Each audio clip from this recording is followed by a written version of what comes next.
El pueblo que conoce a su Dios se esforzará y actuará. Diga conmigo, el pueblo que conoce. Otra vez, diga, el pueblo que conoce a su Dios se esforzará y actuará. La palabra de Dios es la máxima expresión de su naturaleza. Dígame amén. La Biblia dice claramente que a Dios nadie lo vio jamás, sino que el unigénito que estaba en el seno del Padre, el Señor dio a conocer. Aleluya. La Biblia dice claramente: en el principio creó Dios los cielos y la tierra estaba en caos, desordenada y vacía. Aleluya. Y las tinieblas se movían sobre la faz del abismo, y el Espíritu de Dios se movía sobre la faz de las aguas. Diga, su presencia. Y dijo Dios su palabra: sea la luz, y fue la luz. Diga conmigo, Dios es profético. Ahora, la gente piensa comúnmente que cuando lee tinieblas se queda de noche. No. Lo profético, una de sus manifestaciones es traer liberación. Ese es el primer mover profético que vemos en Génesis. Cuando Dios dijo sea la luz, ahí hay un conflicto, luz y tiniebla, ángeles y demonios. Y dice la Biblia que a las tinieblas llamó noche y a la luz llamó día. Y vio Dios que la luz era buena, pero puso una separación. Cuando Dios empieza a ordenar, Dios envía su palabra. Dios es profético. Dios no hace nada sin lo profético. La Biblia dice en Amós capítulo 3 verso 7: porque nada hará Jehová el Señor sin que antes revele su secreto a sus siervos los profetas. Diga, yo creo a Dios y a su palabra. Lo que es contraproducente es que no todo el mundo tiene oídos para oír. La mayoría de gente tiene oídos para escuchar. Oídos para escuchar. Eso significa que solamente operan en base a su intelecto. Obviamente, todo el mundo, todo hombre que aún no le sirve a Dios, su espíritu en esencia está en coma. Pero cuando vienes a Cristo, tu espíritu es contactado por el Espíritu de Dios. Por eso la palabra de Dios dice que Dios no busca grandes predicadores. Dios busca verdaderos adoradores que adoren en espíritu, desde la posición de su espíritu y en verdad. En esta noche, en el nombre de Jesús, el Dios del cielo va a contactar tu espíritu, va a levantar tu espíritu, y tú tendrás vida y vida en abundancia. ¿Cuánto dicen amén? Dale un aplauso al Señor.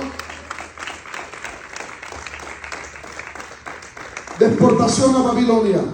Daniel, quizás en el momento del conflicto que le tocó vivir, no sabía el profeta tan poderoso, mayor, que iba a ser. Él está en la deportación de Babilonia. Para esto Dios usó a un profeta muy conocido llamado Jeremías.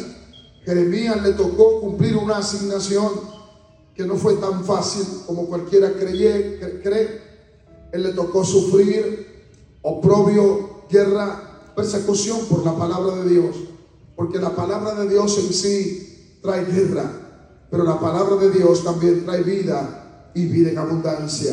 A causa del pecado ellos fueron desterrados y cayeron en manos de Nabucodonosor. Y Nabucodonosor sitió a Jerusalén y se llevó los utensilios de la casa del Señor, en los cuales también se llevó a los príncipes jóvenes, y lo tenía en su reino de toda nación, pueblo, tribu y lengua, porque por primera vez, alabado sea Dios, se levantaba lo que era un gobierno único en el mundo. Por primera vez se levanta un gobierno que tiene dominio sobre todos los pueblos, naciones, tribus y lenguas en la faz de la tierra. Este hombre escogió a todos los príncipes de demás naciones y provincias y lo tenía en su palacio, señalándole la ración de su comida y enseñándole sus lenguas y enseñándole sus costumbres. Pero Daniel no le gustó esto, sino que Daniel había crecido con principios en la palabra de Dios, con estándares divinos, y la Biblia dice que Daniel propuso en su corazón no contaminarse. Esto implica que tomó una decisión.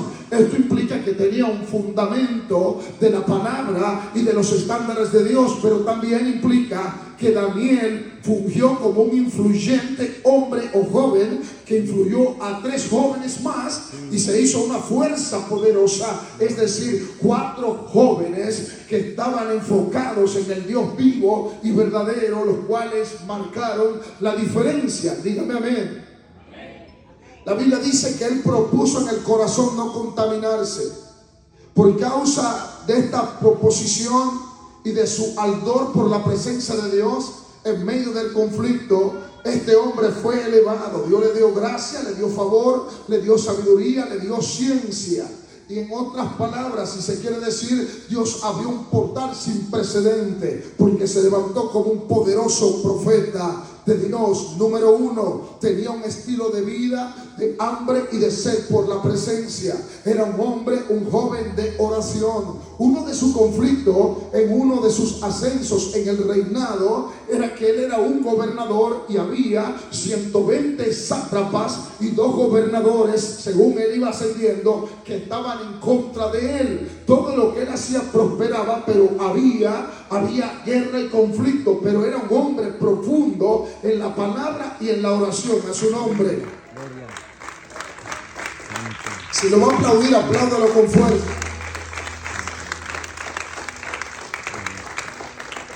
Y dice que hicieron que el rey firmara un edicto. Esta fue una gran prueba para Daniel, donde en el lapso de 30 días nadie podía consultar a nadie sino al rey, a ningún dios, para que nadie orara.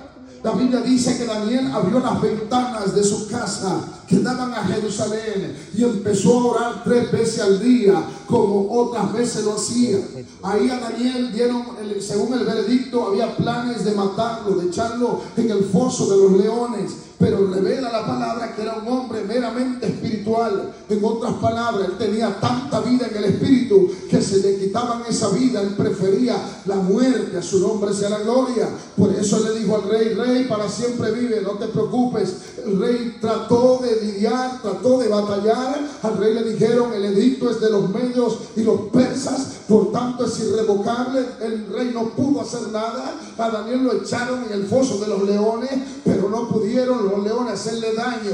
No pudieron, porque el que habita al abrigo del Altísimo morará bajo la sombra del Omnipotente. El que habita al abrigo del Altísimo, tienes ángeles que acampan alrededor de él. Lo más importante en tu vida es que tú pongas a Dios en primer lugar. Lo más importante en tu vida es que tú levantes un estándar. Lo más importante en tu vida es que todo tu corazón y todo tu ser, tus caminos estén en las manos de Dios, que puedas rendirte, vivir para